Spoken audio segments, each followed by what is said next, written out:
Are we live? We are. We're We're live. live. Live. Yeah. Hi, everybody. What? That's a woo. I got to do my usual beginning thing, so I'm just going to go ahead and do that off the top. But what do you? Hey, let's do a check-in. We weren't here last week, so let's do a check-in. How's everybody doing? How are you guys doing?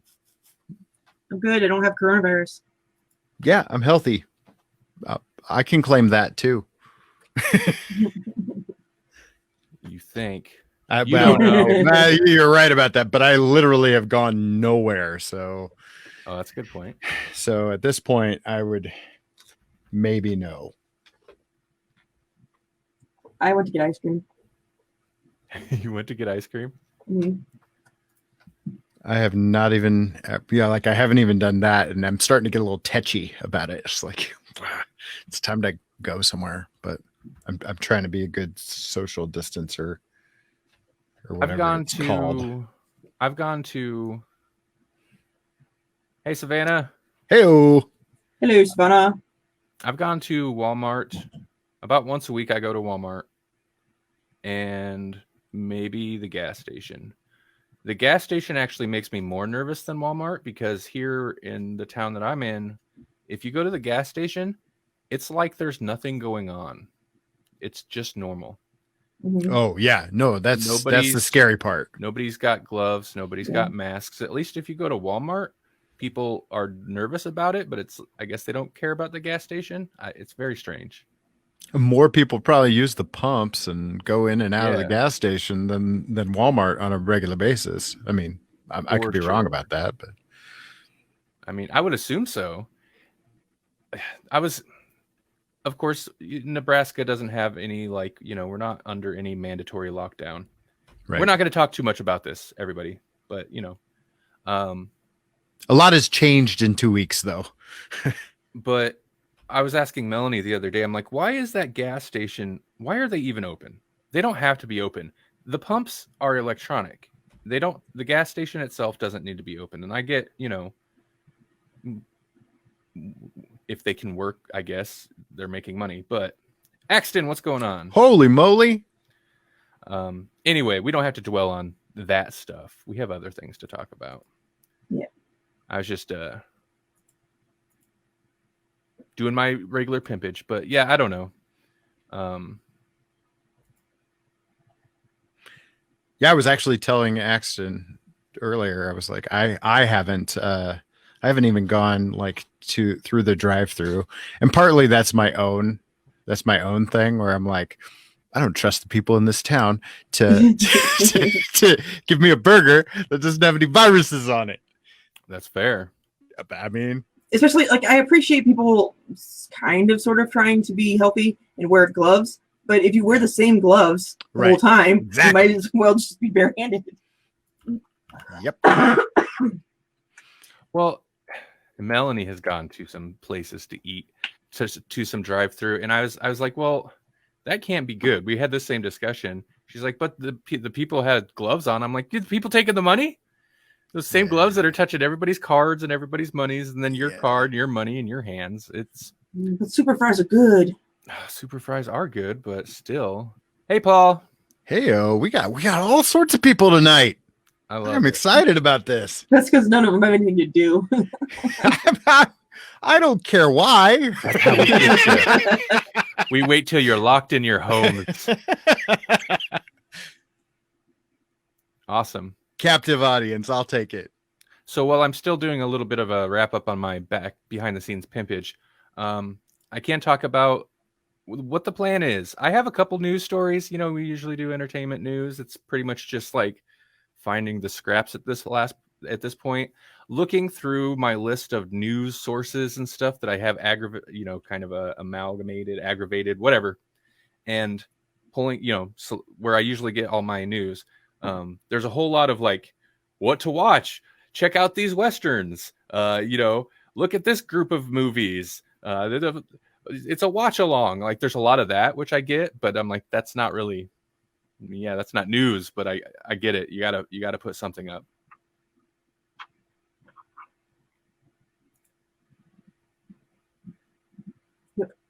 Okay. Savannah says I've gone so many places because I have to get into everybody's car at work. Savannah, we don't have to get into Savannah's job, but I'm very confused as to why it's essential. Because people need cars. Axton says it's you guys or a wound up 5-year-old. Once in a while, there's very little difference. Oh, yeah, once in a while. We're a little subdued right now, but yeah. Paul says Tiger King. Tiger King. Have you guys gone into this rabbit hole? Randy did. I watched one episode. Yeah, I haven't even touched it. I watched one episode with Melanie and all the rest another time.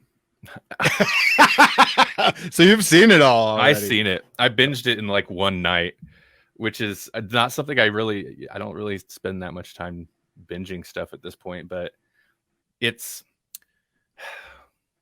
entertaining. And I get it. I get why.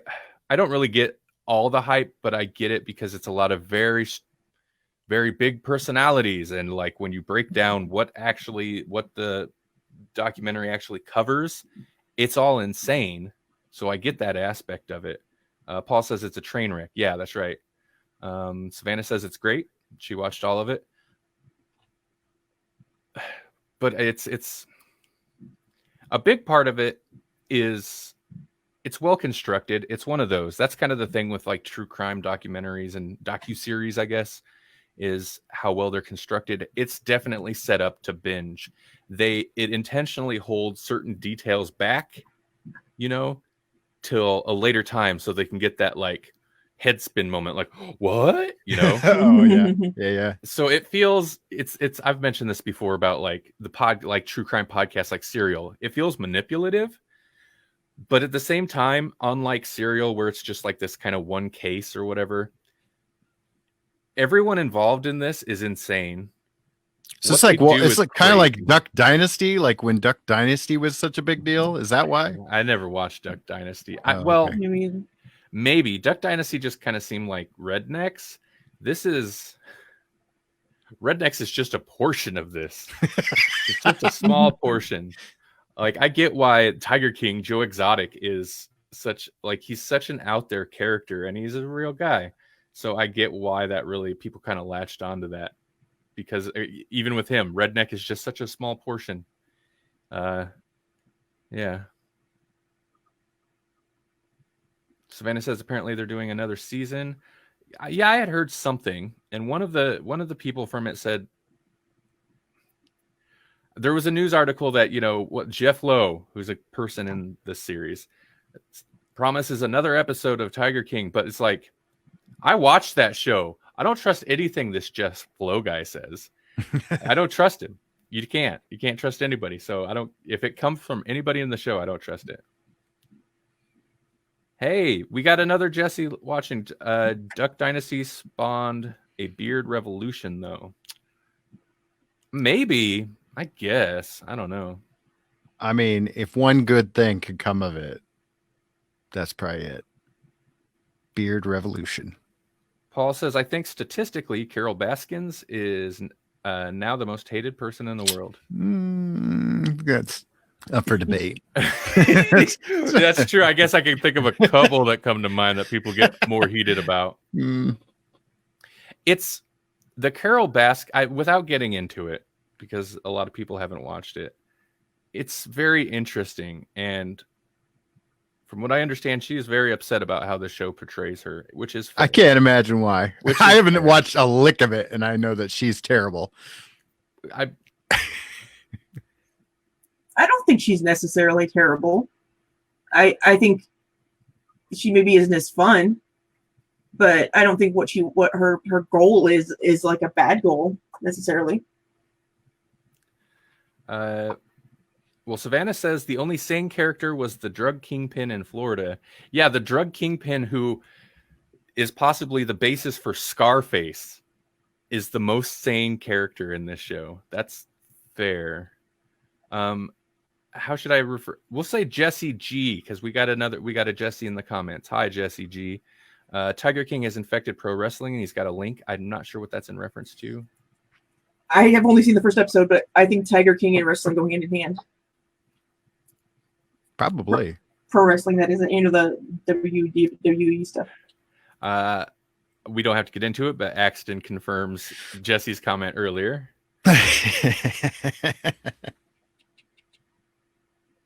And I confirmed that he confirmed it. Oh yeah, you did.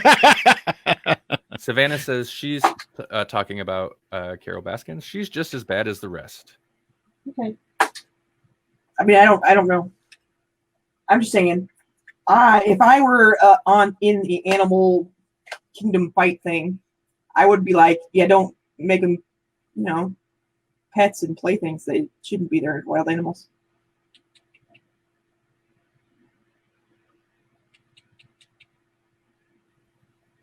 No. I'm sorry, I had to step away for half a second. That was a half a second of silence, babe. Yeah, I know. I'm only 1/3 of this group, though, guys. Unsubtle jab. Shots fired.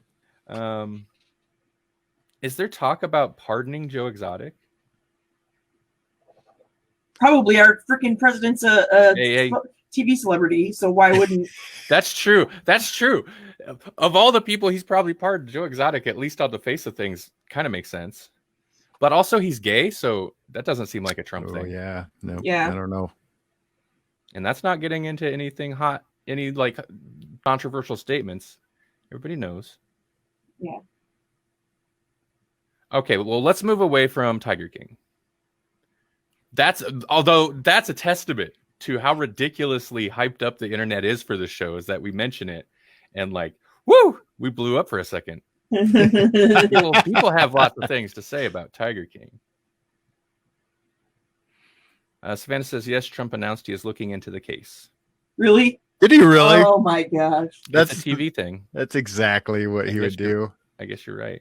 Yeah. Oh, I did read that Joe Exotic got coronavirus. Ooh.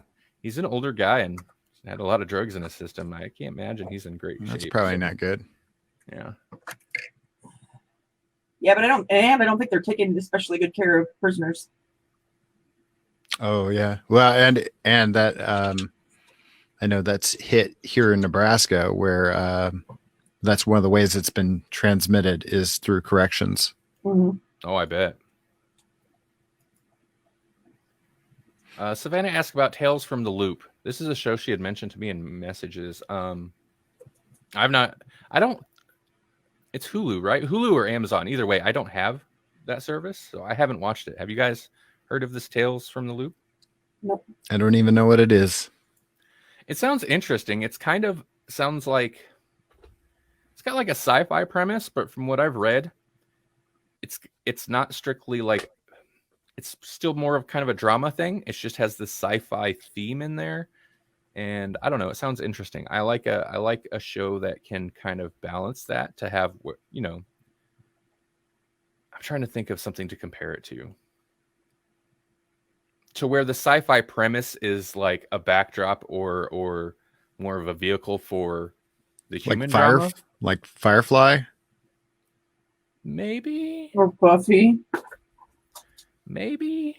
No, not Buffy. Walking Dead would be probably the closest then, because the zombies aren't really the thing. Savannah says it's like Eureka and Stranger Things. I like Stranger Things, and I like Eureka too. Well, there you go. Savannah, somebody is going to have to give me again a new working Hulu account number and password.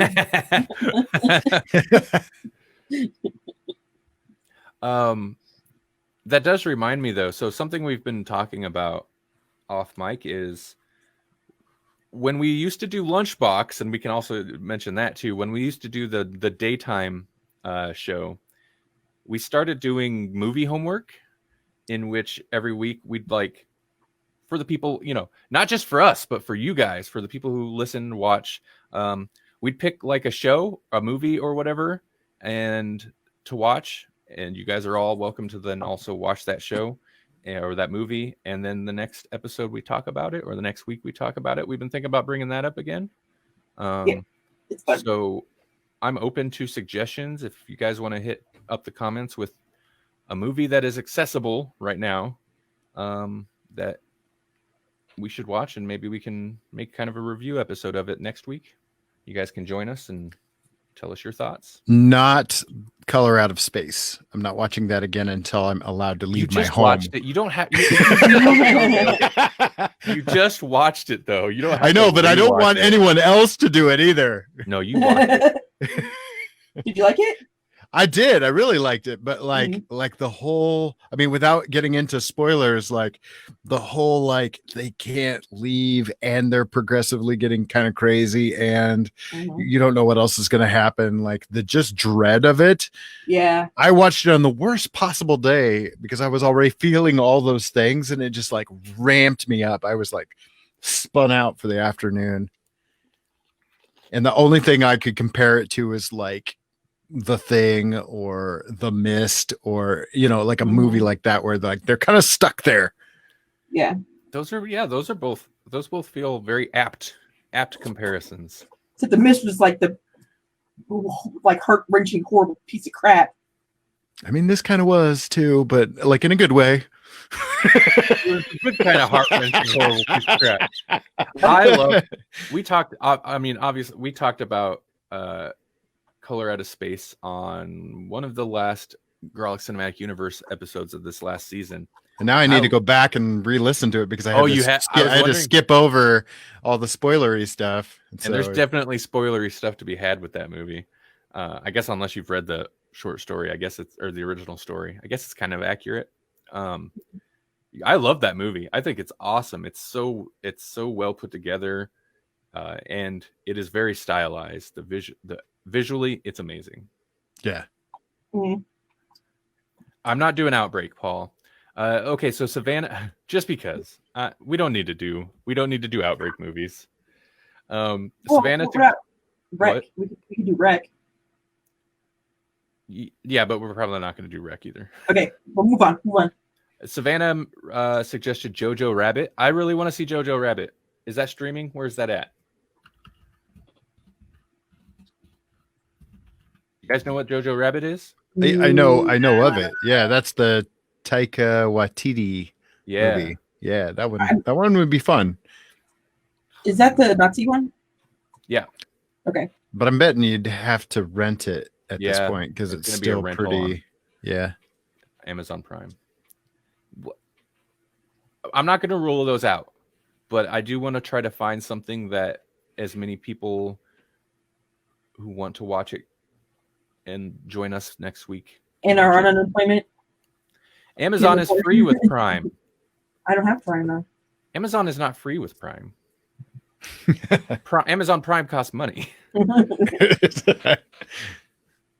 And you got to rent it. Greasy Strangler. What is Greasy Strangler? That I've seen a lot of people post about that. It sounds interesting. I don't know even a premise of it though, but it's definitely got like a style to it based on all the images I've seen. Is it a greasy style? It's greasy. That's part of the branding, I guess. Black comedy horror film, huh? Yeah. Sounds interesting. I love black comedy horror films. The some of the actors came through Omaha not all that long ago, and so I was seeing a lot of like photos on my Facebook timeline of people with like the principal actors. Okay. So, okay. I'm just catching up on comments here. Somebody else had another suggestion, I thought. Nope, I guess not. Man. I guess Jeff is watching. Hi, Jeff. My good friend and former student teacher. Hi, Jeff, and former student teacher. Michael St. Michael, what's that? Savannah is just hitting us with this stuff. This is all Amazon stuff, though, isn't it? It's got to be Amazon. That's why I don't know any of it. Not that I know everything, but clearly I don't. Didn't she say Greasy Strangler was on? Yeah, and what she was saying Netflix? is it's free. It's free with Amazon, not necessarily Amazon is free with Prime. Just to clarify. Oh, it's the actor in Greasy Strangler. Not Cabin Fever. Cabin Fever it's not a horrible movie, but man, it's not fun either. It's gross.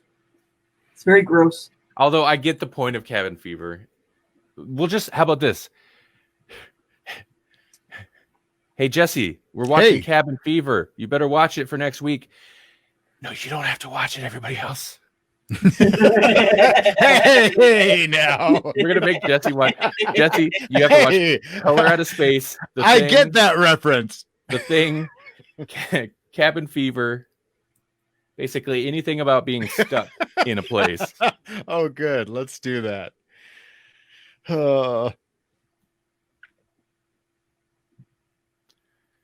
Jesse G says, I just watched all of the Big Show in one sitting. I don't. It looks very much like a classic sitcom, you know, like. Okay. But The Big Show is. I mean, I'm just gonna mansplain this. The Big Show is a wrestler. If that wasn't apparent, Okay. and so it's basically about him being a wrestler. Oh. It's But not it's apparent to just- people who don't watch wrestling, so thank you. Oh, good. Paul says, girls with balls. Yeah, we could finally do that one. I mean, I don't know. If I don't know, but I've heard it's horrible. It's such a bad movie. No. So that was a movie that I proposed for movie homework ages ago. And Paul watched it. And it was like, this movie's awful. So I was like, I ended up changing it because that I watched it. And no, that movie is awful. And I don't remember what we did instead, but that was a movie I proposed that we do. And it was a bad pick. And I'm glad we didn't end up doing it on the show. Although it could have made for fun conversation. I didn't see it. It's just it's a horror comedy, but it doesn't do either well at all. It's just not good. Mm-hmm. Is it like Scarecrow bad? No. It's competently shot. It had kind of a budget. It's like a French movie. I say I'm pretty sure it is French. But it's just bad. Like the comedy is just base level and super dumb, and it doesn't work. It just doesn't work. Okay. And the horror is not effective. Okay. I accept it. So what are we doing now? Are we doing news? We're still trying to figure out homework. How far are you guys into Lock and Key? I know you had just started it. Is that? Yeah, we haven't gotten any farther than we have been. How about Harley Quinn? Randy, you said you watched Harley Quinn, right? Yeah, we watched Harley Quinn. I watched it and made my nieces watch it because they wanted to anyway. How long is it? Because that's probably, if it's not too long, that's something I could probably. Shorter than Lock and Key. Shorter than a series of television. It's actually not very long, which is probably why we did watch it. It's like an hour and 46 minutes or something. So it's just one episode? I thought it was like a series or Harley Quinn? Yeah. It's a movie. Oh, wait, are you talking about the movie or the show? You're talking about the show. Huh? Oh, yeah, I was talking about the show. But I mean, I'm down with Birds of Prey too. Isn't the show Birds of Prey and then the movie's Harley Quinn? Or am I wrong? No, there is a show Harley Quinn. Oh, it's an animated thing, right? Yeah.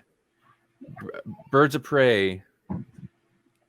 It was Birds of Prey, and then they went back and renamed it, or it's Birds of Prey, something about Harley Quinn. Like they added Harley Quinn back into the name. I do not understand these comments. Although Paul did suggest Kung Fu Hustle. I don't know why. I've noticed that mentioned a lot lately, but I love Kung Fu Hustle. Yeah. Is that on Netflix now? I bet you that is. I bet it is. Let's see. Savannah says Birds of Prey you can rent on Amazon. Is that one of the? I wouldn't mind doing Birds of Prey because it actually sounds rather Grawlixy, but is that one of the expensive rentals right now? Is that one of the like $20 rentals since it was recently in theaters? I mean, at least it actually hit theaters, but that's a good question. I think it would be like a normal rental by now, wouldn't it? I don't know. Kung Fu Hustle is on Netflix. And Savannah confirms that both Kung Fu Hustles on Netflix, and Birds of Prey is like $20. Ooh. Let's do Kung Fu Hustle. Is anybody interested in Kung Fu Hustle or Birds of Prey? I'm interested in either one of those. It's been a long time since I've seen Kung Fu Hustle. I would have to rewatch it, but I'd be okay with that. I believe there's been talk of a sequel. I believe there is a sequel in the works, and I think that's why it's come up, why I keep seeing it. I have $4, so I say let's watch Kung Fu Hustle. Well, you've already watched Birds of Prey, though. Oh, wait. Okay. Savannah says yes to both. Axton says Birds of Prey is $6 to rent, which that's not too bad. And also, yes, it's Jesse G here is correct. The Birds of Prey and the Fantabulous Emancipation of Harley Quinn, or of one Harley Quinn, or Harley Quinn, Birds of Prey. Okay. They kind of botched this release with that title. Right. Because it was originally Birds of Prey. This is the Harley Quinn movie, and I don't know at what point in development they decided to go from Birds of Prey to the Harley Quinn movie, but at whatever point that was, which I'm guessing pretty early in shooting, they should have just known to rename it at that point in time. I feel like we're getting a lot more Birds of Prey / Harley Quinn / whatever that crud this movie's name is, love in the comments. So maybe that's what we should go with.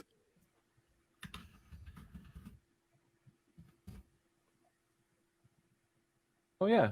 Okay. It's on Amazon Prime for $6. If you don't want to play along with us, that's fine. You don't have to rent the movie, but that would be a thing that we would talk about and probably spoil big time. Yeah.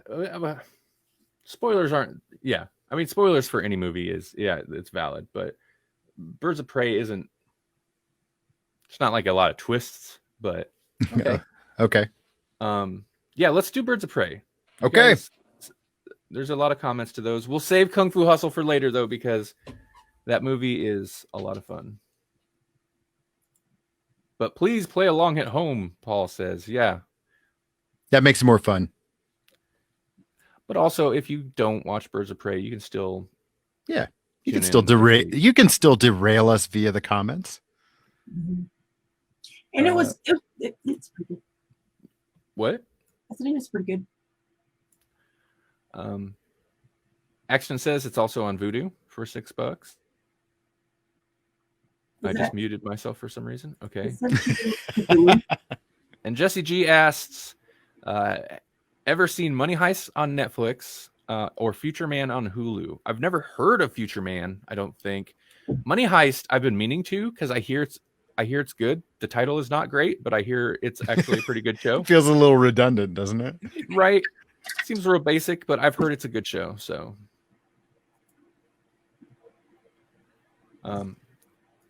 do we want to? Okay, so we have. Let's do some news. I don't want to sideline the featured topic too long, but also I feel like the featured topic will sideline the comments. So I kind of want to. That sounds fair. That sounds fair. I don't have a whole lot of news because, like I said earlier, I'm picking up scraps here. However, let me pull up here. Hold on. According to Robert Pattinson, the Batman will explore the Dark Knight's origins without being an actual origin story. How do you do that? So apparently he said, and I'm getting this from IndieWire.com. I don't know where. Oh, they're taking this information from Nerdist, like an interview or something with Matt Reeves, the director. But Reeves said, where'd it go? Hold on. I lost it.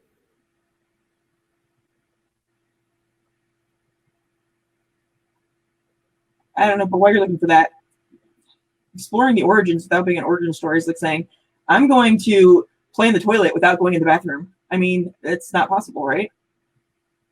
Play in the toilet without going to the bathroom? Yeah. It's not a perfect metaphor. So basically, it says it'll pick up with Bruce Wayne during the early period of his superhero days, and center around kind of early. So kind of like Year Zero, or actually, it feels a little bit more like Zero Year, which sounds so stupid to say, but they're different things. It kind of sounds more like the angle of, I guess, Year Zero would still, or Year One would count, but where we're not necessarily, it's not going to be like a Batman Begins thing. He's already like Batman, but like early struggling Batman, maybe. I don't know. That's my guess. Mm-hmm. All those struggling millionaire vigilantes. Oh, Jesse G said Future Man is a time travel comedy created by Seth Rogen. In that case, I have heard of that, and I have not watched it now. And I have not watched it, and I want to. I have not watched it now. In the future, maybe. Hashtag in the future. Talk about time travel. I get very confused about tenses. And I like Seth Rogen. He reminds me of Randy and I beginning to date. Yeah.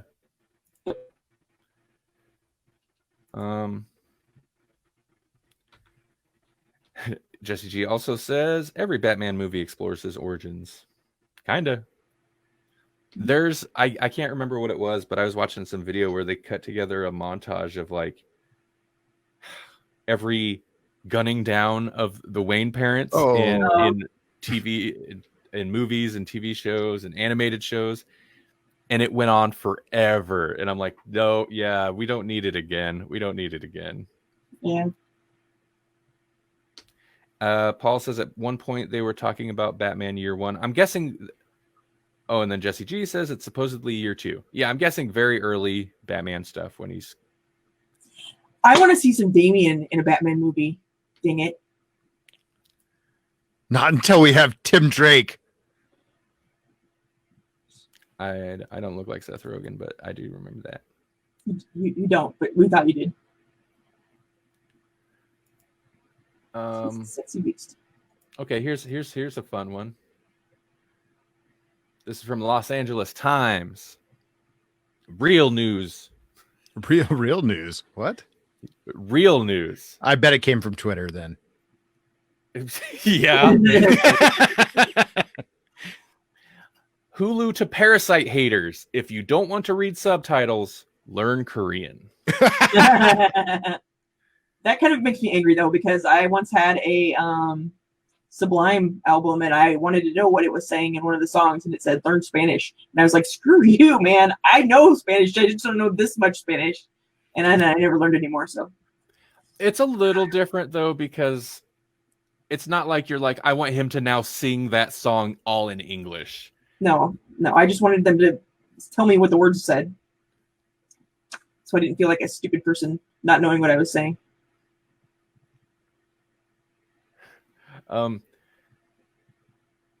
So according to this article, Parasite, the movie, won a few awards. A few. There's a certain subset of people that are not happy with this movie. Racists.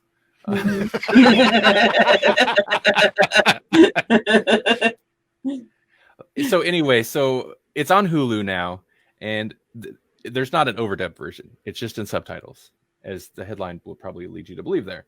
But apparently there is a comment section in which a bunch of people started trolling them and when we're being jerky about it. And so that's the story, is basically like a couple of these troll posts and Hulu's response. So someone who going by the username Parasite was trash had said that it's not in English. No one wants to watch a movie that they literally have to read to understand what's going on. Sound is such a huge part of movies, and it being in a different language is so weird. Well, Hulu replied, if you don't want to read subtitles, you can always learn Korean, which is, yeah. I appreciate that. And, that you is know, appropriate. I feel like foreign film is kind of a big deal in the world. Yeah, I mean, you know, if you're only going to consume things that were made in 2 countries, maybe. yeah, and in your native language, then that's on you, I guess. You can't get upset because other people want to actually.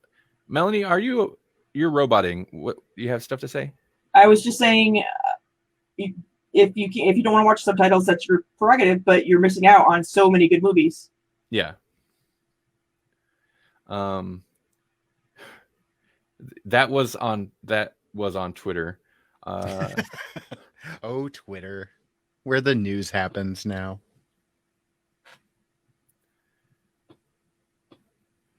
I guess the official Twitter page for Parasite also jumped in, and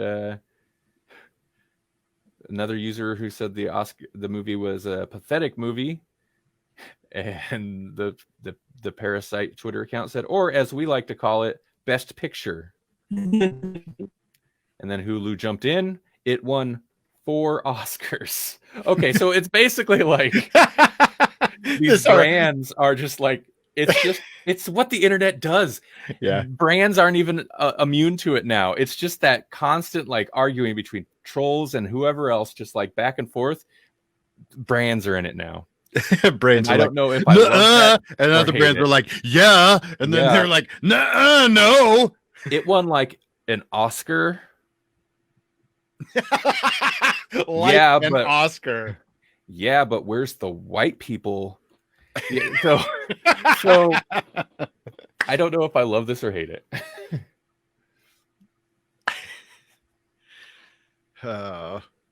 This is what news is, guys. This is the world now. Okay, so let's jump on some comments here. Paul says, I just look at it like watching a movie from the perspective of I think he meant deaf community, but he said dead community. Maybe you have to read subtitles too. You never know. Jesse G says just about every American film is dubbed and sold to other regions. LOL. That's because we want money. You almost said it. It's because we don't have artistic integrity. But also, a lot of other foreign countries are more accepting of, 1, learning other languages, and 2, reading subtitles. It's not that big of a deal other places. And a lot of places that do speak English, because that's kind of the businessy language in the world. And a lot of foreign films are dubbed and sold over here. This one's not. Yeah. Dubs aren't usually better though, unless it's what do you call it? Full Metal Alchemist. Yeah, Full Metal Alchemist. Yeah. Some of them are really well done. Like a lot of Studio Ghibli movies get pretty good voice actors for the dubs. That was the thing with, I think when we jumped from Full Metal Alchemist to the second series, Full Metal Alchemist Brotherhood, I think I tried to watch it with subtitles. The voices threw me off because I wanted to hear those guys sound like they have certain voices now to me in my head. And fortunately the same voice actors were on the other series too. So we switched over to the overdub version just because, man. That gets hard when like you have a series that's been running for a long time and then they recast the voice actors. Yeah. Like that makes a big difference. Paul says, like Kung Fu Hustle, there's a great dub. There's a great dub. Yeah. I don't recall. I feel like I've probably watched both. I don't think I've watched the dub one. I'm pretty sure I've probably watched both. I watched that movie a lot back in the day. Because that's a fun movie when people are over. Yeah. Be like, hey, Kung Fu Hustle. Because you could just like dip in and out of that movie and still have a good time. Now Rady doesn't have anybody over, so he doesn't watch it anymore. I mean, nobody has anybody over anymore. What did I say the other day? It was it's some comment. I was like, or I don't know, said something. I was like, or at least that's what I hear. I don't leave the house too often. Also, there's some type of pandemic going on. Here's another story. Money Heist is a good dub as well. Interesting.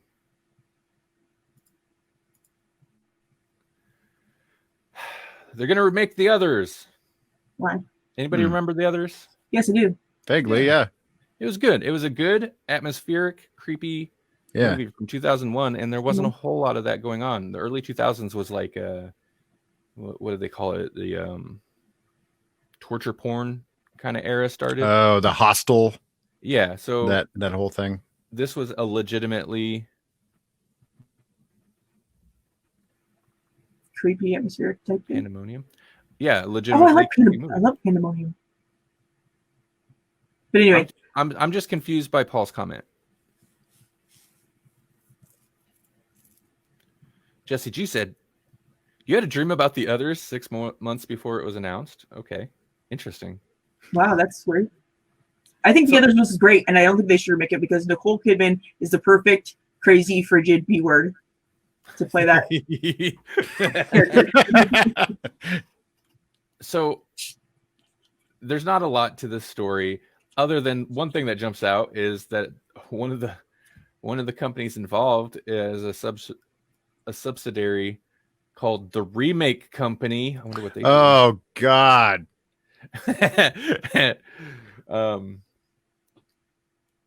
Yeah. Anyway, also there was mention of they wanted to modernize it in an effort to reinvent and modernize the story. It's supposed to be set.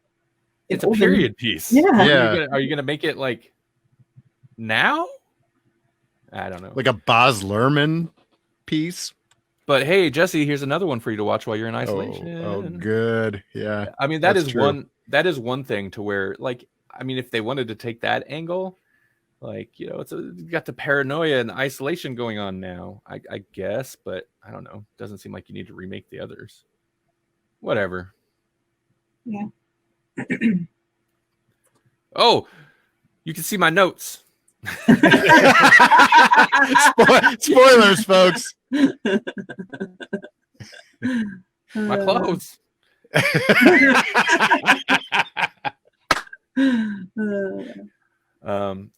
All right, I have one more story. Actually, there's two more, but I'm going to skip that one because we already talked about Tiger King and I want to bring it up again. Okay, I will bring it up. So apparently Joe McHale, do you guys know him? He was in Community and such. Oh, he's going to host a new show on Netflix called The Tiger King and I. It's an after show. Oh, funny. So like The Talking Dead, but yeah, but like this is must be the after show because the show's like been will they break it down by episode? Kind of like, I guess, but like it's an interesting premise, but it's like the show. It's weird to do an after show so long after, and also so he made a thing looking like this. Well, he always wants to get naked, doesn't he? Weirdo. Yeah, I mean, yeah. But yeah, I like him. Yeah. All right. He just doesn't know. He doesn't know what to do with himself since the soup ended, and he has nothing to do now. That was kind of his thing, right? Mm-hmm. Didn't he have a show? He had a soup type show on Netflix for a short time that didn't last very long. I don't know. If it probably lasted so short time, I never saw it. I feel like he did. Paul says, "Want a good isolation movie? Johnny Depp's The Secret Window." I've never actually. I don't think I've ever seen that. It's good. All right. That's a remake, also, isn't it? It's based on a Stephen King. Oh, okay. Short story. The short story ones are usually the best, anyway. Yeah, it's pretty good.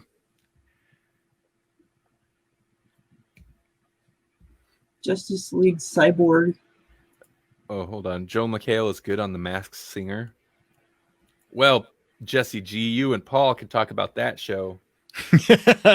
I know Paul watches it. Which one was he? Was he the rabbit or the cat or the bat or the bear or the rocket Was it Paul that I was giving such a hard time about to that one day? I think so. I think Out so. the Masked Singer. I was like, what is this show? Yeah, Or just me being a jerk.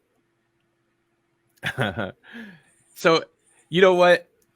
Just because the movie came out in 2017 doesn't mean the Snyder Cut news is done. This story is never going away. I feel like this is now a segment on the on the live show. Is like we'll call it Snyder Watch. I don't know. Snyder Watch. We resisted for so long. I didn't want to cover any of these stories because it's all stupid, but it just won't die. So we're in it now. It's kind of like one of those, like, how many days since your last accident?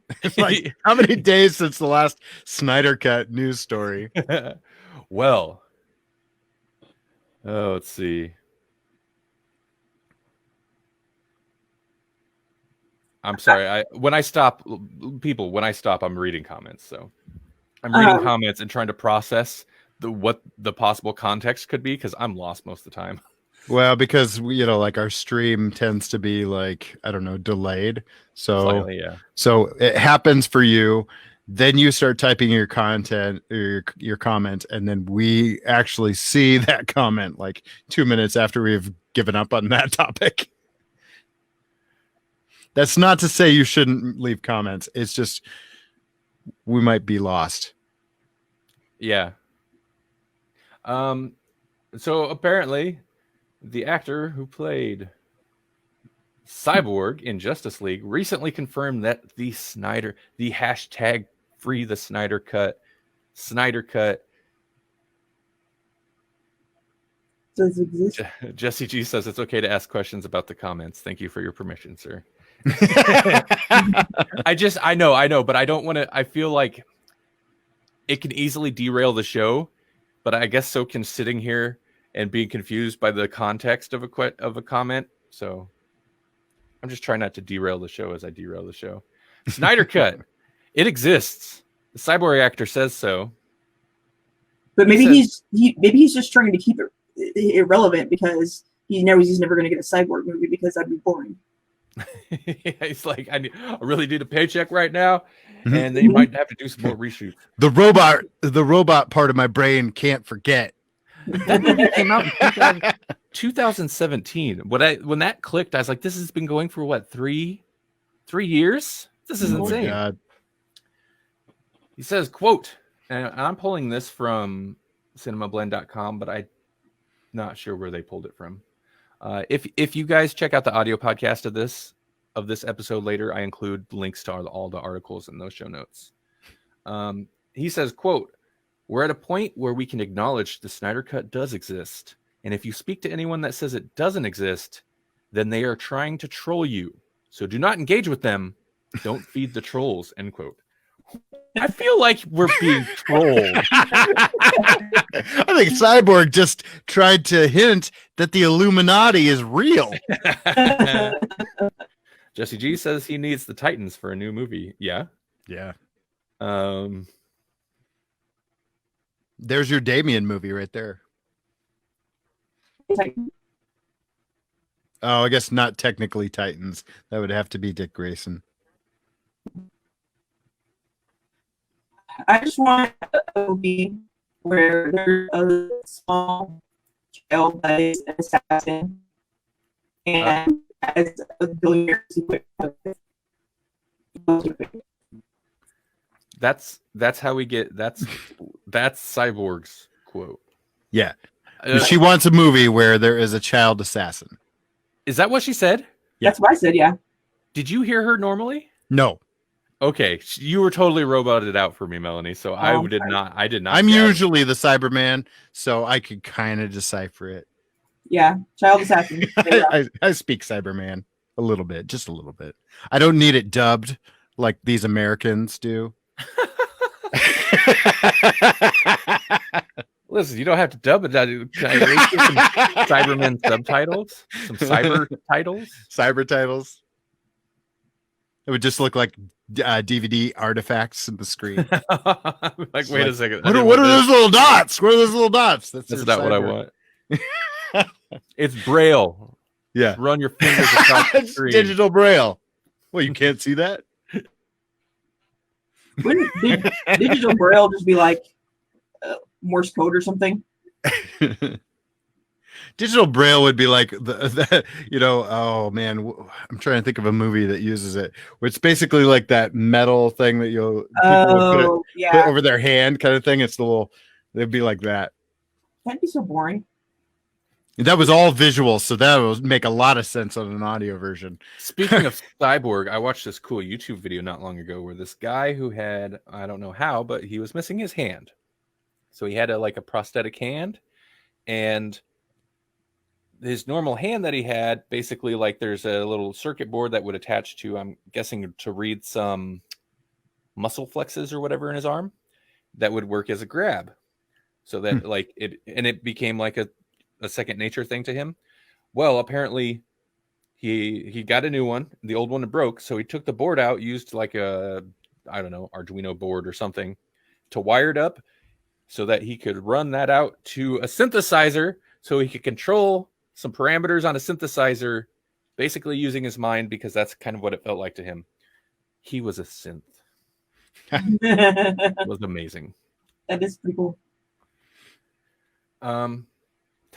That was relevant. What do you guys want to do now? I'm through the news. Well, looks like Jesse G gave us the perfect segue right here. That digital dubs or whatever, digital braille would be like text that looks like Missing No from Pokemon Red and Blue, which is the glitch Pokemon that you can catch. Oh, so, which is a video game. Hey, you know what else is video games? Other video games are. All right. Well, I'm gonna. You know what, Jesse? This is your brainchild. This is my stupid idea. I'm gonna hand it over to you. Let's do it. Look, it's not a stupid idea. I just don't have. Yeah, this is more your area than mine. Well, like there's like these kids today with their MMOs. People play those still, right? These kids today. these kids today with their World of Warcraft classic. Oh, right. Yeah. No, the kids are who's playing World of Warcraft. Uh-huh. Yeah, no. My 35-year-old cousin is she just reactivated her When did WoW first come out? Kids today. 2004. Yeah, kids today. Kids today.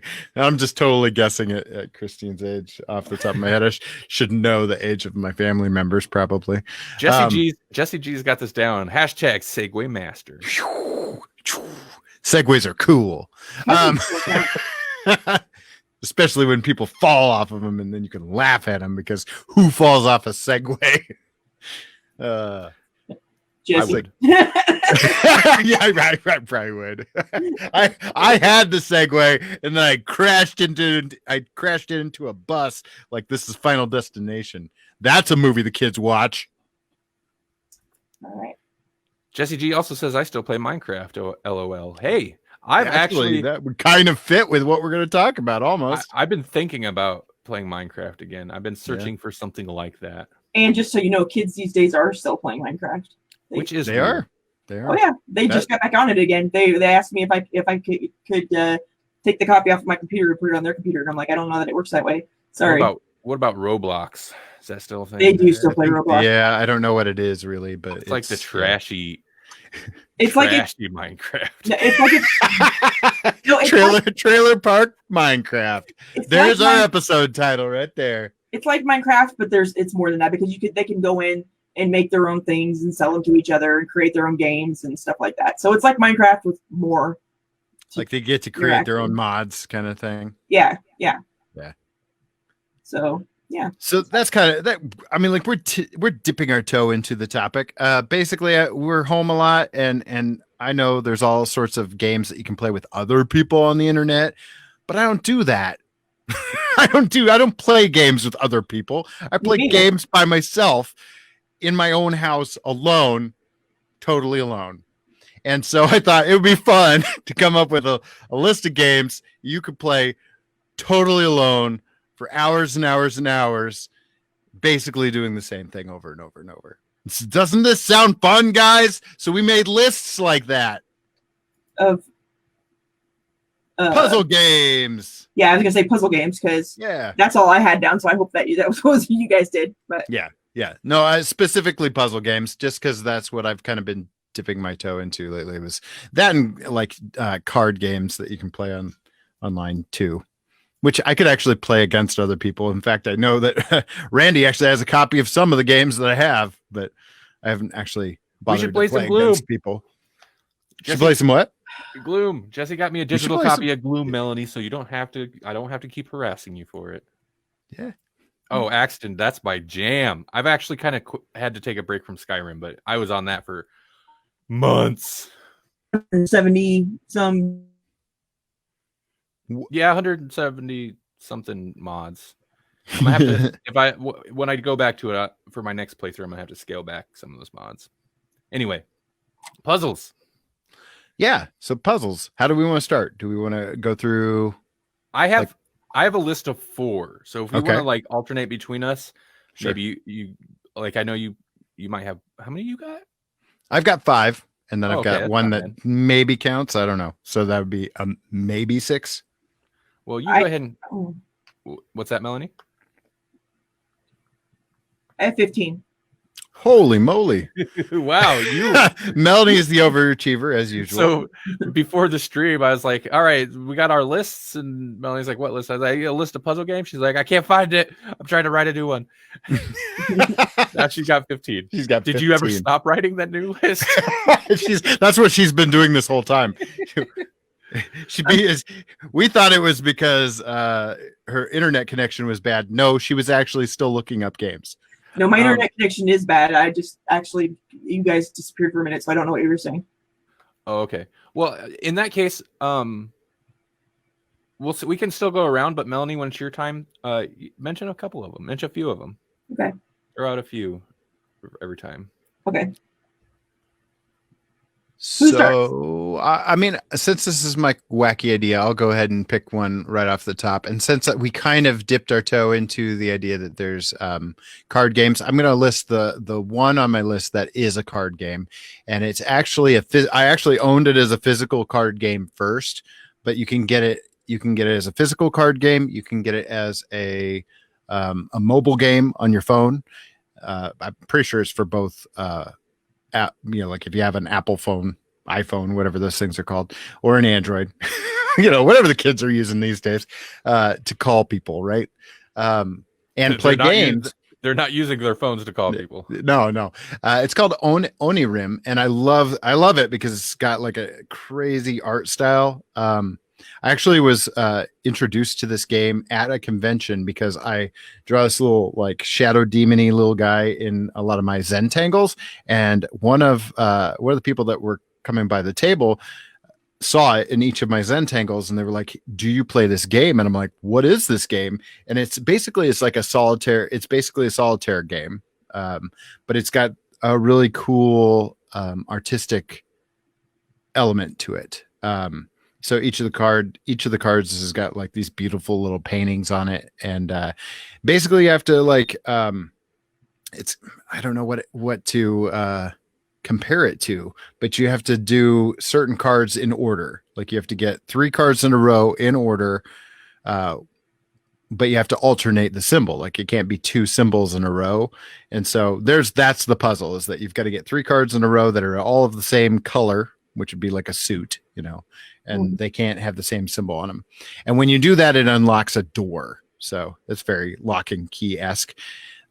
You'll basically need to look it up because the visuals are a huge portion of it. But there's also, there we go.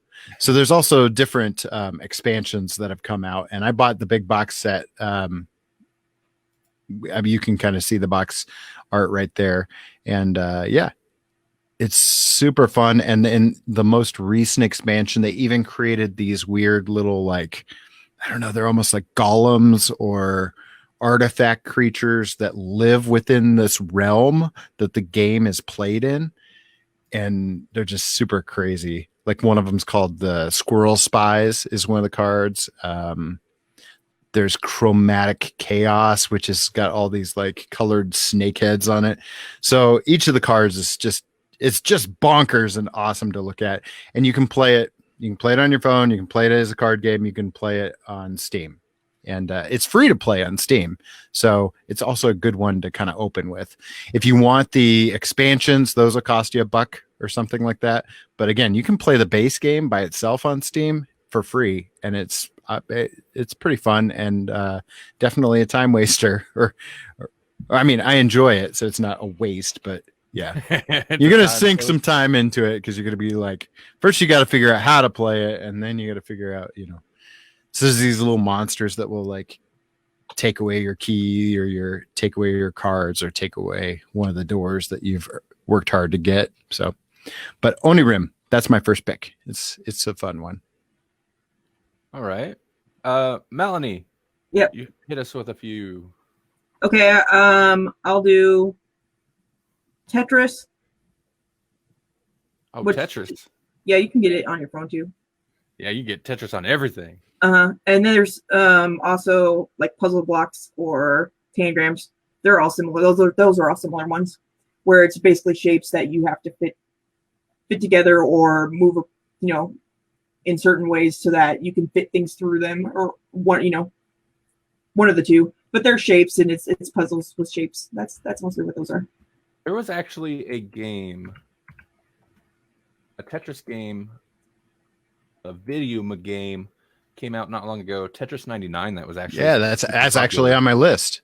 Oh, okay. It's super fun and it's more interactive because there's 99 other it's like 99 other players against you, and so you're trying to fill your screen, get through your level, but your level will affect the other 99 people on the screen, and so you can target different people. So the image that Randy's putting up right now is like, they can target you, you can target them, or you can just have it set on random. And so the better you are, the higher you'll go up in the leaderboard. I think the highest I've ever gotten was like 18 or something. And I felt like a boss. I like Tetris. I've watched gameplay of this. It seems too intense. I mean, it is and it isn't. Like, but once they start, like once you get down to the last couple, it's like more likely that every block that disappears is going to affect you. At first, it's okay because not every one of them's hitting you. Looks intense. Axon, 99 problems in a long block ain't one. That's true. That's true. That's fair. Okay. I guess, is it my turn? Yep. Yeah. So when Jesse suggested puzzle games, I was kind of like, okay. I'm not a big puzzle gamer. I'm not a big fan of it. That said, like, I like games where I create things and things like Minecraft. Somebody mentioned Minecraft earlier. Minecraft's not really a puzzle game, but like there's a puzzle element to, like, my favorite thing to do in Minecraft was come up with crazy redstone contraptions. And that's not a puzzle, but it's also kind of like, it's still working your brain, trying to figure out this weird Minecraft version of a circuit to make things happen. But anyway, but I'm going to go ahead and start with, there are some games I like that do fall into a puzzly territory. And I'm going to start with Human Fall Flat, which is more of like a physics puzzle game. But I like it because it's kind of puzzly, but it's also just super goofy and stupid. I don't know if you guys have ever played. Melanie played it a little bit, but you play these little guys, and you have to control them and move around, and they move. It's all, it's a physics-based game, so they'll move funky. It's awkward, but you move around, grab things, move things around, and it's a lot of fun. Yeah, to like not fall constantly. Yep, it's somewhere on my hard drive. There's like 2 hours of gameplay with me and Melanie that probably will never get uploaded anywhere. Because it's just me being like, why won't he just stay? But yeah, it's fun. I okay, so maybe this is, I don't know what here, that looks like an official video. Hey, I don't think it's fair that your choices get videos. So you can kind of see the movement aspect of it. It's like Pillsbury Doughboy. Yeah, that's kind of the appeal for me. And you can play it by Try yourself, not to kill your beanbag friends. but it is more co-op oriented, and they're just Oh messing God, around. that dog is gonna die. They're all No, good. no, Fido. Oh, this game looks bonkers. There's lot of- fire. It's a lot of fun. But it is still kind of a puzzly thing, because in order to progress from one stage to the next, you got to figure out what to do. Every kind of level or stage has a different thing you got to figure out, and sometimes it's simple, sometimes it's more complex. So it's kind of still a puzzly game. Mm-hmm. Moving on. What's next? Well, kind of in line with what Melanie was throwing out there with like the Tetris and the block games. Very similar to that is Pokemon Puzzle League. That's actually one of the games. I mean, like probably played more of that than I played the traditional core Pokemon games, because I didn't have to know a ton about Pokemon in order to play it. But so basically, it was like matching colors, that kind of thing, almost like a Bejeweled, that type of game. But it was a little more dynamic, because you'd use the right and the left buttons, and you could shift the screen, so you could like spin it. So it'd be almost like if Tetris were encapsulated in a cylinder that you could rotate. So yeah. See, so Randy's pulling up some video here. And there were different modes too. So this is kind of your base mode where you had like hearts and circle. Yeah, but the problem is with these games, I love them, but I'm also colorblind. So sometimes purple and red, I have issues with red and orange and stuff, depending on what kind of colors that they use. And you could choose your trainer that you wanted to start out with. Yeah. I got to stop showing our notes. Spoilers. Yeah. So basically, you just switch 2 blocks, and then once you had a row, Mm-hmm. It would disappear, and I think you had to have at least a row of 3 before it would even switch. That's usually how they do it. Yeah. So it's basically the same as your Tetris type of game. Well, I actually had those ones in a separate category, in my opinion, because I had played a bunch of them, like Sweet Tooth and Bejeweled, and there's this kitten one that was great. But yeah, they're all basically, you switch them around, so there's 3 in a row or more, and then sometimes you get extra little explosive things or whatever, Right? And you just try to get rid of them all. But you just need to find a different one to play, because there's somewhere it's shapes rather than colors. Right. And I think you could change the tile format on that. I mean, like depending on the game, some of these games have gotten really good about it and created, like you say, different ways that you can see it. Kittens is the best, I find. I just want to throw one in on along those lines. Is I always really liked, what was the Yoshi one? Oh, Yoshi, not Yoshi's Island. Was it? Was it? Maybe. That might be it. I think that might be it. Because it was kind of like the Yoshi version of Dr. Mario, right? Which it wasn't exactly the same, but it was kind of it was just called Yoshi, apparently. Oh. But yeah, same type of thing where I guess I'm jumping in suddenly. Where you match things up. Wrong way. Drop down, but Right. you're Mario, and you get to switch the columns around. Yeah. I liked that game. I thought that was a lot of fun. Yeah.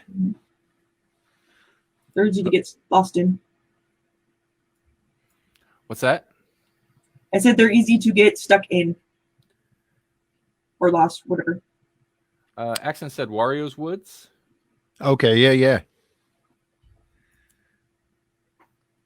Who's next? Probably Melanie because she has 15. Melanie. I'm gonna go with I'll do Peggle and Bubble Shooter. They're similar ones. They're like the opposite though. But Peggle, you have to shoot balls down and try to like knock them. It's kind of like, and they bump. You drop a ball, it bumps into other balls and they'll go away. You try to get rid of all of them. Oh yeah. Peggle's lots of fun, and then Bubble Shooter's kind of the opposite, where you shoot a ball up into some bubbles and try to make them drop off. But they're both like kind of shooting balls at things. So like kind of the bubble one. That's like Bubble Bobble maybe, or Bust a Move. Yeah, and that's what I have on my list too. So yeah, same thing. Puzzle or what was it called? Bubble Shooter. Yeah, there's Bubble Shooter, or this Peggle is funner, or more fun. Excuse me, is the one I like the most. But I have played the other one a lot because my sister likes it too. Oh yeah, Bubble Shooter is basically the same as my next pick, which would be Puzzle Bobble or Bust a Move is what they would call it in the United States, because the US has to rename things. It's like okay. I was just gonna say it's like Bubble Shooters, like the Kroger brand, the Our Family brand, where it's the same thing, but it's like it just doesn't have the same. Like, it just doesn't have a little dragon. It doesn't have the Bubble Bobble dragon. Yeah, sorry, I'm the name store brand. Well, I mean, same idea. So still a great game, and super addicting. Yeah, those are all fun. My brother had that on PlayStation, and they just played it nonstop. So my sister-in-law got really good at it. I thought Bust a Move was a dance game. It sounds like a dance game. Yeah. and the cover art for the PlayStation version is like super crazy. Randy, can you pull it up? It's like it does not look anything like the Puzzle Bobble stuff. It's Bust a Move 2 in particular. Yeah, look at that. Look at that. That's the cover art. And so like when I was trying to find this game, I was like, well, it's got a little dragon, you know, and then What's the matchstick eyelids? I don't know. Oh my god. I don't know. Like that has nothing to do. Like the interface is Puzzle Bobble 2.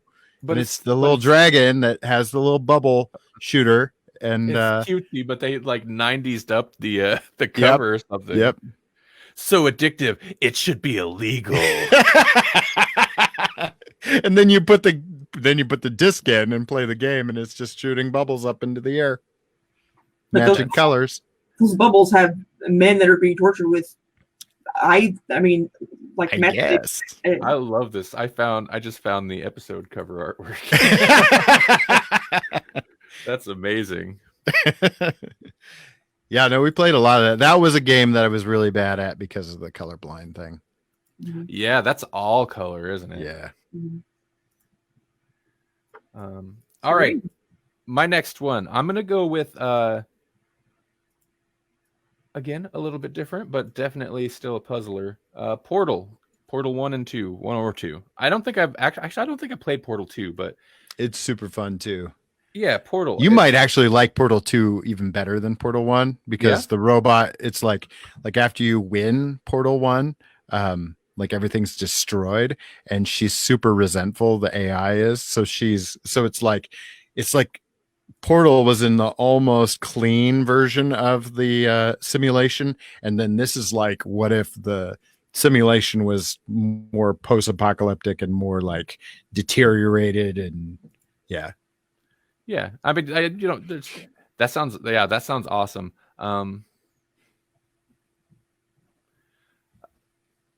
Tobin Bell. Oh, Jesse G was just commenting on the cover art, Bust a Move cover art. It looks like Tobin Bell on one of those bubble faces.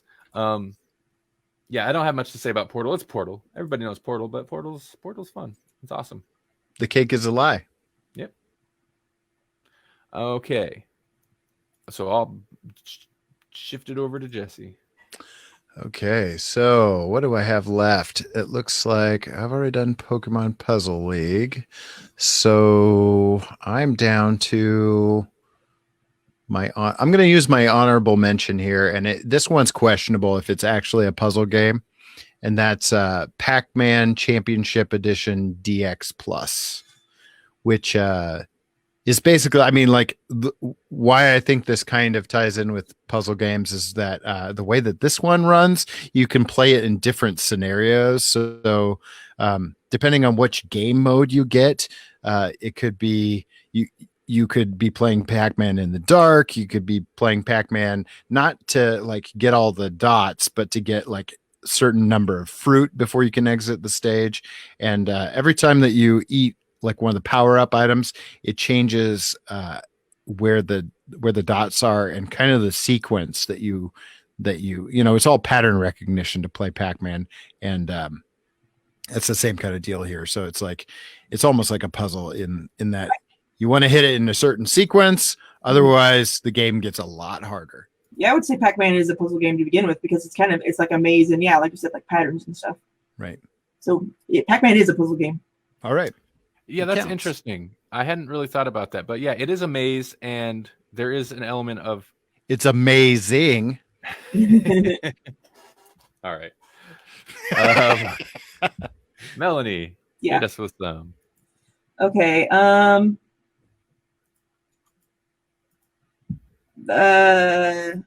just gonna some old ones that I don't know if they even count, but I've played them all my life and I continue to play them because they're just great, like Minesweeper, Mahjong,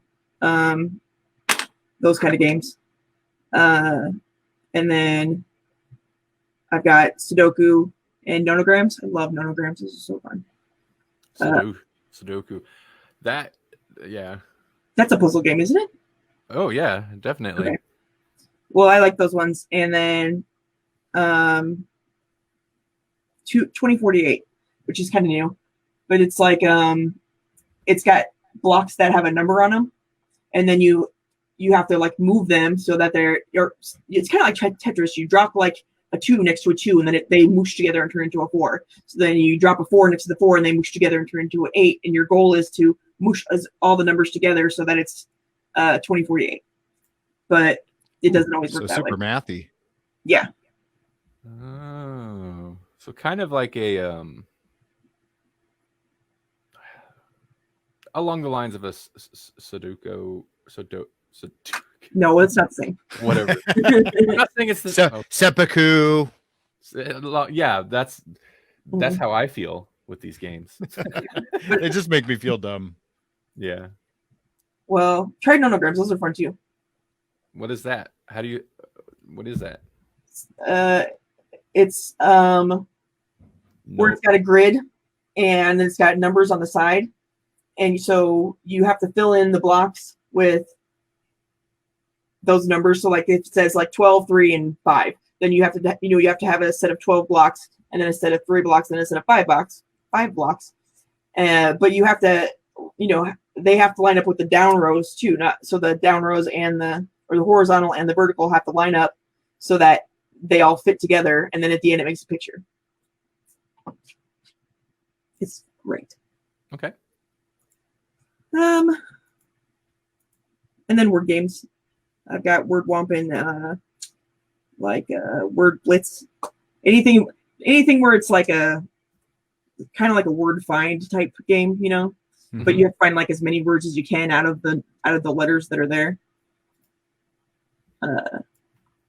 And usually you play those with other people though. I mean, you can play them by yourself, but that's not fun. It's better to play it with another person and there's a time limit, and then That makes me think of like Words with Friends or it's Trivia Crack is like its own thing, but like those are fun games. I haven't played some of those in a while, but yeah. Tricky Towers. That's one that people might like. That's not so much a nerdy one. That one's fun too. That's like you have to find your way through the tower by doing different things, and each tower is different. Right. That's kind of like those escape a room type games, Huh. Next, I'm jumping in. Go for it. I've only got Okay. one left. Okay. Really? How did that happen? Because Melanie hit a lot of mine, so Oh, that's right. I just Okay. piggybacked on those. No, it's all good.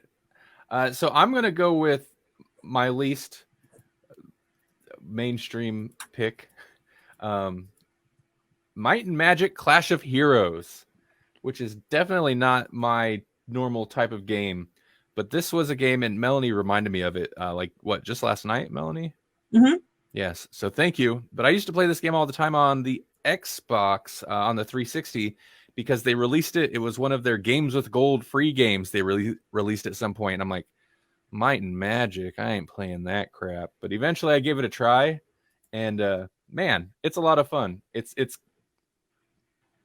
puzzle strategy game, Mm-hmm. which is definitely not my kind of thing, but it's got elements of like all those, like that Yoshi game or whatever else, where you've got these various columns of things, in which case they're like your army or your fighters or whatever, and you want to line them up in colors and get the other side lined up in different colors, and they have attacks and stuff. Yeah, it's fun. It's a fun time waster game. And you can still get it on Steam. It's like $10 or something, but oh, that looks Clash of Heroes Steam Key Europe. That looks legit. That looks, but yeah, I don't know. I don't have a whole lot to say, but it's cool, and it was one of those games that kind of surprised me because it's not my type of game. I don't know if it is or not, but it reminded me of tower defense games, which like that's a whole nother rabbit hole that we could go down. It's not technically puzzle, but it is very strategic. Yeah, Like Plants versus Zombies or something like that. that is an area that I have even less. I know even less about. Strategy right. games aren't really my strategy. Isn't really my thing, and I think the fact that this still kind of has like the match 3 element kind of slides it into the puzzle range a little bit, and it's probably part of why I like it, even though there is kind of also that strategy element. But yeah.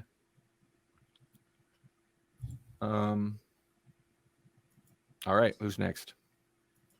I've only got one left, so I can hold off or I can just give it now. Yep. Oh, Savannah says Age of Empires. I'm not that familiar with Age of Empires. That's the strategy game. Yep. I'm a big fan of those kinds of. I mean, it's kind of similar to the original World of Warcraft. Not really. Not World of Warcraft. Warcraft. Just Warcraft. Warcraft or Warcraft 2. You remember those like world building games that I used to play a lot, Randy? I think that was very much like that. It's like those games mixed with Civilization. If you ever played Civilization. Where would Civilization fall into? What would that be? What do they call that? Real time something. Not real time, but turn based. It's also worth mentioning that Might and Magic Clash of Heroes is also a turn based type thing. So it maybe leans more turn based strategy. But that's a kind of game I like, is like Civilization, City, Skylines, stuff like that is fun. But you also maybe that kind of gets into resource management, but you're also making things. So right. Hey, okay, well, Jesse, hold your last one. Melanie, what else you got? No, let it go. Okay, Jesse, let's hear it. All right, my last one is Crayon Physics Deluxe, and it's actually the game that was the breaking point. I needed Steam in order to play this game, and so this is why I bought Steam, or not bought Steam, but this is why I downloaded Steam in the first place. And then I fell down that rabbit hole because every Steam sell would hook me with another game that I maybe would or would not install. What is this? I think you might dig this one. There's a reason I saved this one for last. It's another physics-based game.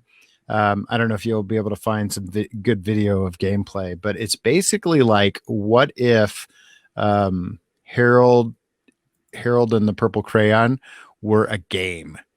So like, you have a crayon and your job is to make the ball move over to the star. Like that's the whole point of each level, but it gets dramatically more complicated as you go along.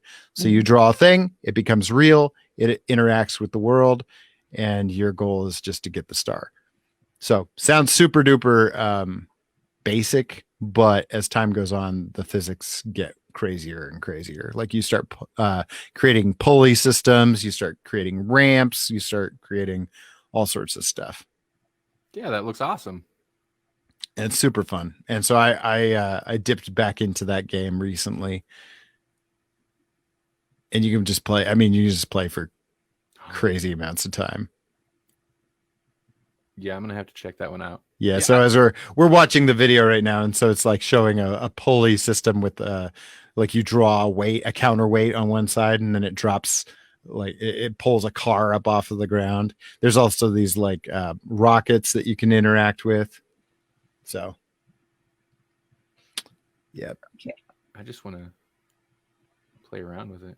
It's super fun, and there is that Super Mario Maker, that faction. Once you've got your account, you can create your own levels that other people have to solve. Oh, cool! So super fun. Awesome. Mm-hmm. Okay. Yeah, that looks the most. Cool. That's the most interesting one to me that we've talked about. Well, and I figured it would be. That's why I saved the best for last. Yeah, me too. Cool. The last two I got Limbo, which Avery likes, I think, because Limbo's fun and it's just very cool looking. Yeah. But that's just puzzles that you solve. And then this one, okay, Total Party Kill, where it's just similar. You have to like escape from places, but you have to do it by killing your friends. Like deciding which one to sacrifice. Yeah. And I think it's fun, an interesting way to play a game. That kind of sounds like Gloom. Like the whole point is to kill everyone.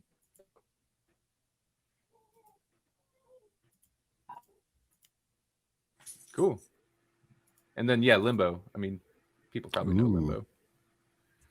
I've seen footage of it. It looks awesome. You've never played Limbo? I've never played it. It is. It's fun. It's beautiful. Yeah, it's like a platformer puzzle game. Mm-hmm. It's not like hardcore platforming, but like it's definitely got that side-scrolling platform thing. Yeah, both of the last ones that's what they are. Cool. I guess I would add Braid. I would add Braid in on those then, because Braid had this ability to like reverse time. So it's like a side scroller, but every once in a while you need to be able to use the ability to fast forward and reverse time. And it was kind of a cool dynamic, but I was never very good at it. Yeah, looking up. There's a lot of looking at puzzle games for this. There's like Braid. The developer that made a game later called The Witness, which is not like these, but and Limbo and stuff. But I didn't add any of those to my list because I haven't played a lot of those. But yeah, there's a ton of games like that are still in the puzzle category. Ew. So folks, if you don't have friends, you can play puzzle games. Even if you do have friends, you can play puzzle games. Yeah. You can even play puzzle games with your friends sometimes. Yeah. All right. Do you have more, Melanie? No, I'm done. Okay, well, I have one more, and this is kind of I have a caveat. An asterisk. Oh, Jesse G says made me think of Town of Salem. I've heard of that recently. What was that? Ouch.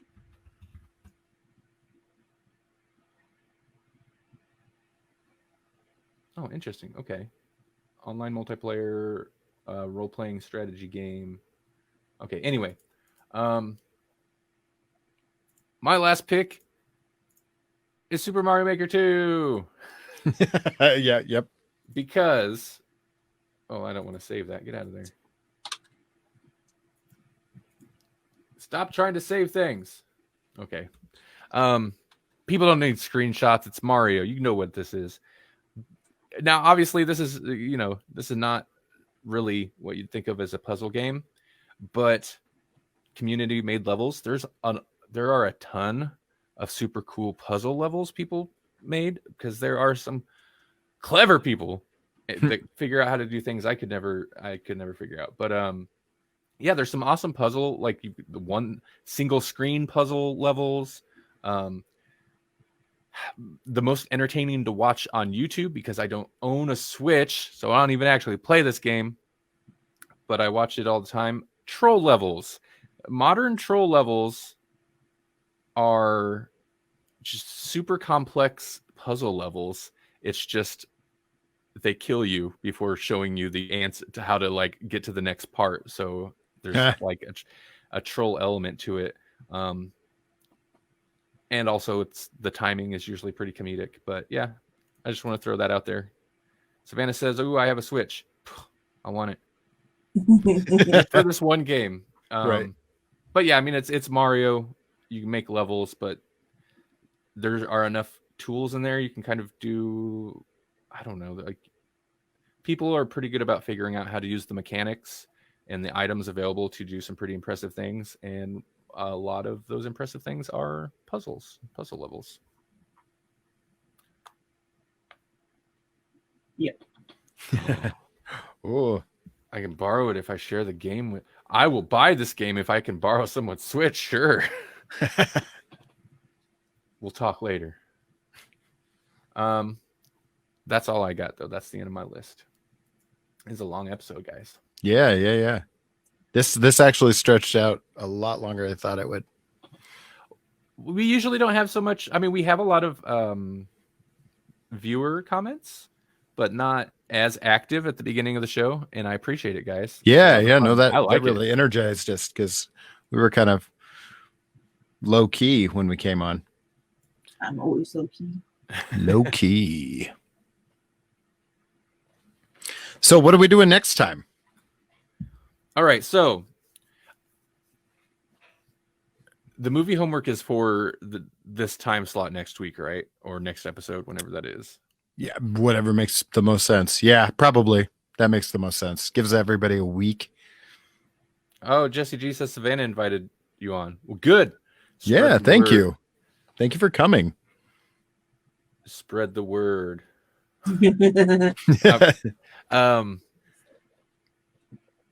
So okay, so then yeah, movie homework. So we're gonna do Birds of Prey, or Harley Quinn Birds of Prey, or Birds of Prey and the Fantabulous Emancipation of Harley Quinn. And if you're confused, those are all three the same movie. Yep. It's the not Suicide Squad movie. Right. Right. I mean, I don't want to give anything away, but I'll say this: it's better than Suicide Squad. Oh, Jesse G says he does a podcast as well. Well, dude, what do you do? Let us pimp you. I definitely want to give you a shout out, especially since you didn't solicit one. That's awesome. Okay, so that'll be next week. Most likely, I think we're free next week at the usual time. I'm free until, as far as I know, yeah. Next week, probably. A little too free. And yet caged in. Jesse's gonna host a watch along where he's gonna do a Killer Out of Space and Alien and Alien, that's a good one. Alien, The Thing, and that what's that Ryan Reynolds movie where he's trapped in a box?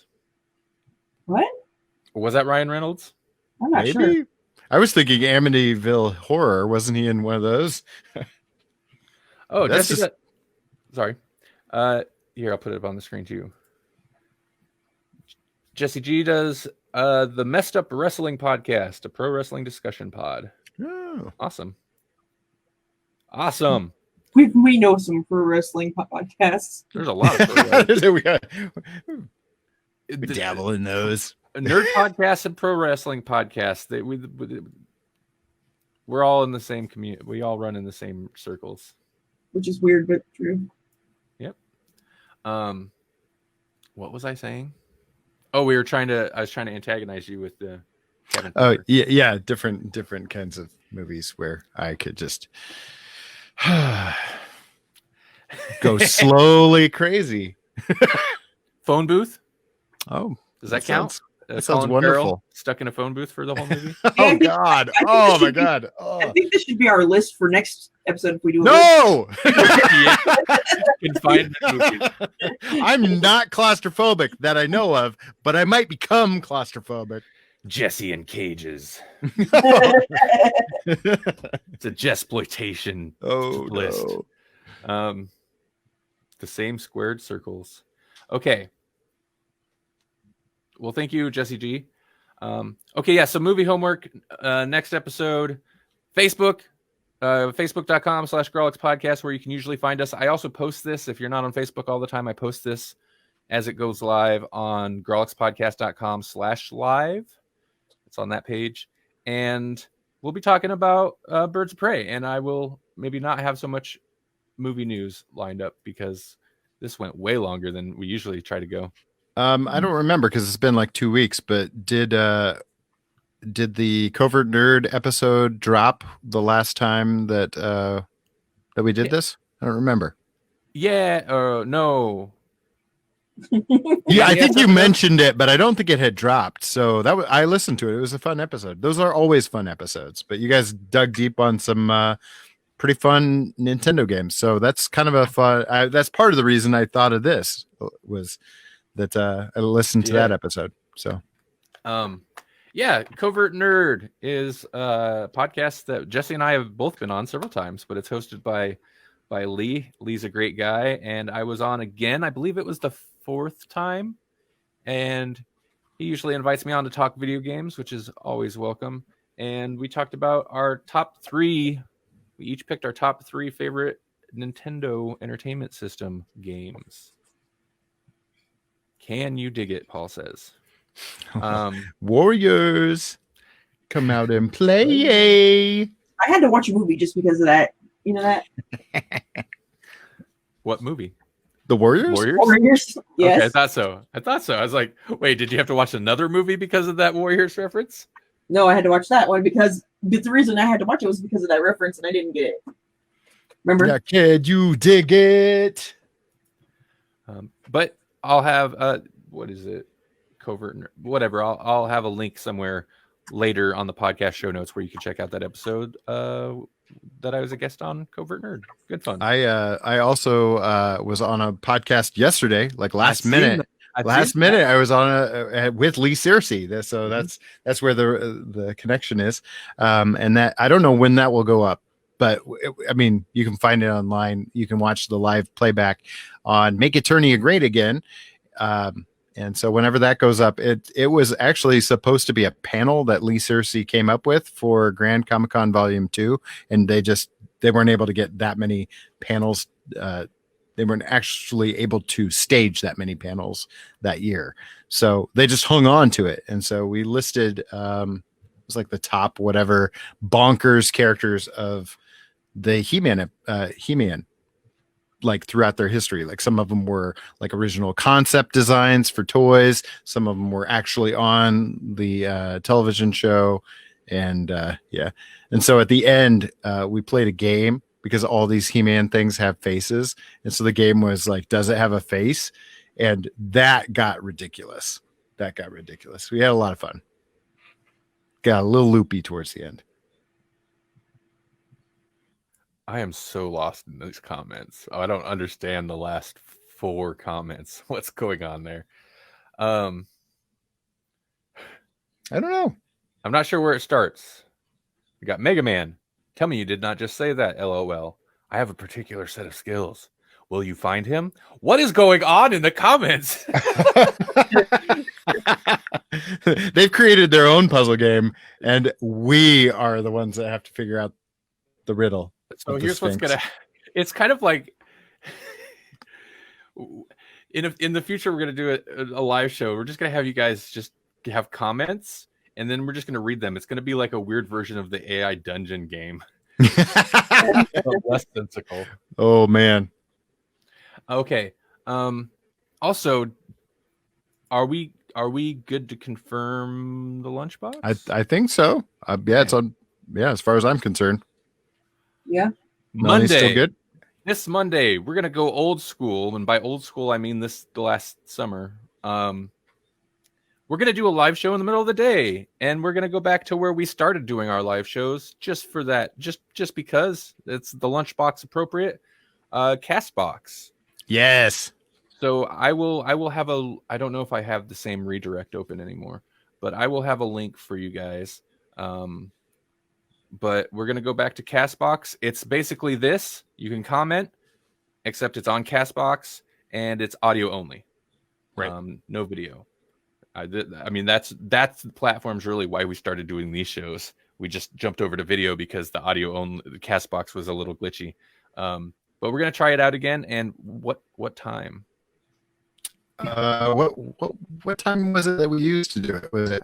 I think we used to do it at noon? noon or 1. I Savannah don't says remember I have what it to was. work. I'm busy at 11, so 1 is or noon after noon or later is good for me. I'm good with either. Let's look at 1 then, I guess. Okay, I think if that's not when we started, that's where we wound up. I think so too. Yeah. Yeah, because I think we had it originally a time slot and that didn't work, so they moved us, or we moved us, or somebody moved us. Yeah, we got moved. Who moved our cheese? That's a book. They had. We don't have to get into it. But Savannah says I have to work. Cryface. Yeah, I know. That's the bummer of the lunchbox. Like that's kind of why we moved from the daytime because we're like, well, people are at work. Maybe if we go to the evening time, we'll get more listens. No, didn't work out that way. Didn't work out that way.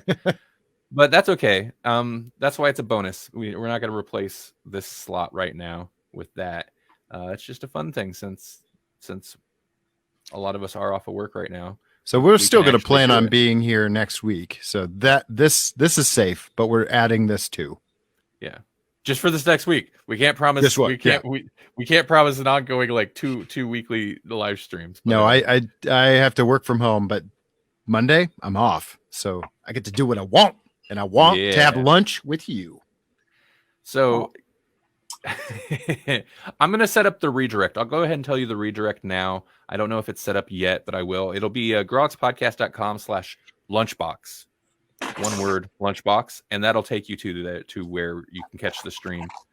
But yeah, so that's all I've got. GCU is still on break right now. Grawlix podcast is still kind of, I guess, on a break before we'll always pump out more episodes than we ever have before. And Right. this live shows is such a weird thing because it still doesn't feel like this isn't like the normal Grawlix podcast show. It's something else. Yeah, It's its own beast. it's baby Grawlix. Yeah, But work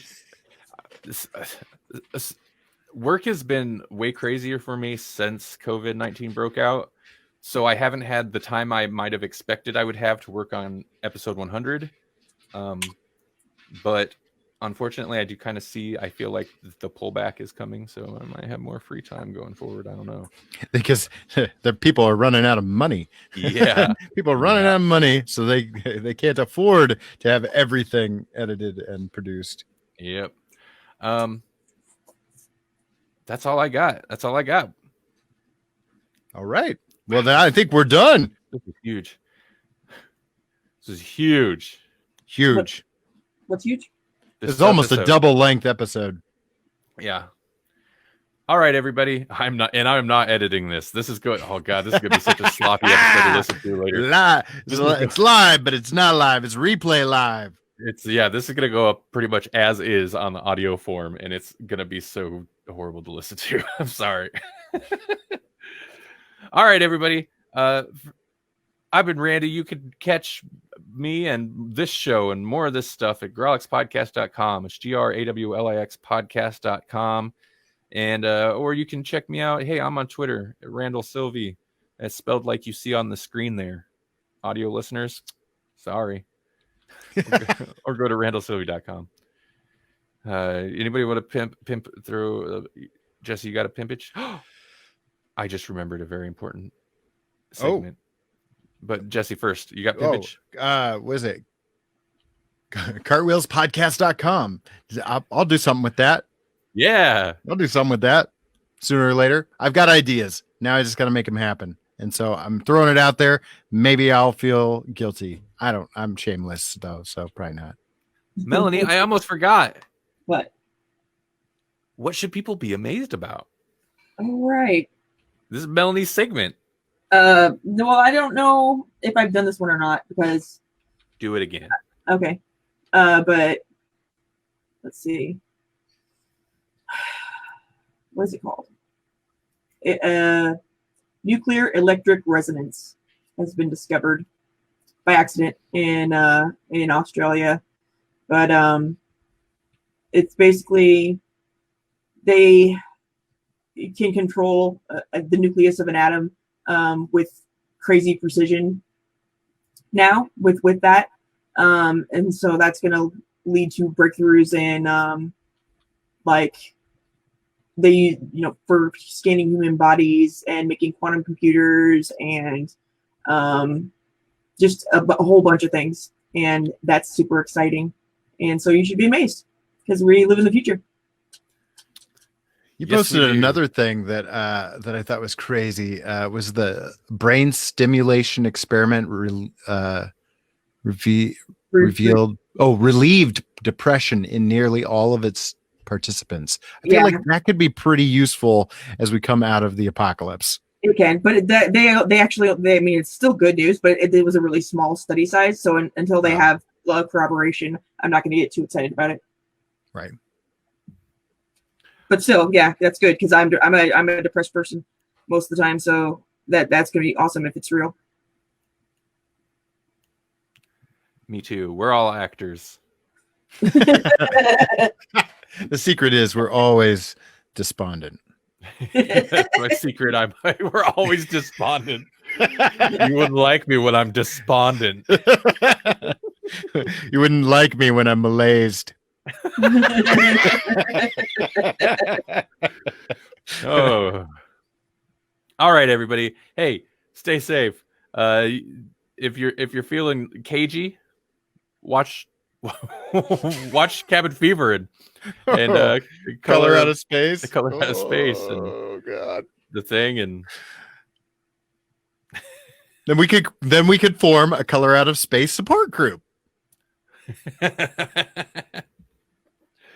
If you were trapped in quarantine right now with Nicolas Cage, would it no. be better or First worse? of all, no. And he's doing his Trump impression because his it's voice so in that weird. movie, when he's channeling his father or whatever, it sounds like Trump. It's it's clearly like a Trump affect. It's got to be like that's got to be an intentional choice, right? That's not something I ever pictured. I'd hear Nicolas Cage do a Trump style impression. No, it was bizarre. It was bizarre, and I couldn't tell if it accented it or if it took me out of it. I don't know. Oh, it definitely took me out of it. It didn't ruin the movie, but whatever. It's Cage. Yeah, depends on which Nick Cage. Which Nick Cage? Maybe okay. Movie homework. Oh, we lost Axton. I bet because he has things to say about Nick Cage. Well, we'll save this movie homework. Birds of Prey. Extra credit. If you had to be stuck in quarantine with Nick Cage, which Nick Cage do you want to be stuck with? Okay. You had to. From what movie? Okay. All right. I'll have to think. Was it Big Daddy? What was his name in Kick-Ass? Oh yeah, Big Daddy. Yeah. He was okay. Just don't set him on fire because then he starts doing his like Nick Cage yell. Yeah. Although if you're in quarantine with somebody, you probably shouldn't start him on fire anyway. That's probably true. Yeah. Well, if you're not in quarantine with somebody, you probably shouldn't start on fire anyway either. Paul wants to know and why, so we should add that as a caveat. Like which why? Nick Cage and why? I want to hear. That's fair. I want to see some answers next week when we come back. Oh, we're already getting answers. National Treasure version for me. Okay. Okay. Well, let us know next week why. Next week why. All right. Okay. Let the Nick Cage be with you. Nick Cage fight commence. Nick Cage. That Cage fight. Oh my God. Forget Birds of Prey. That's the new episode. All right. Bye, everybody. Bye. Bye.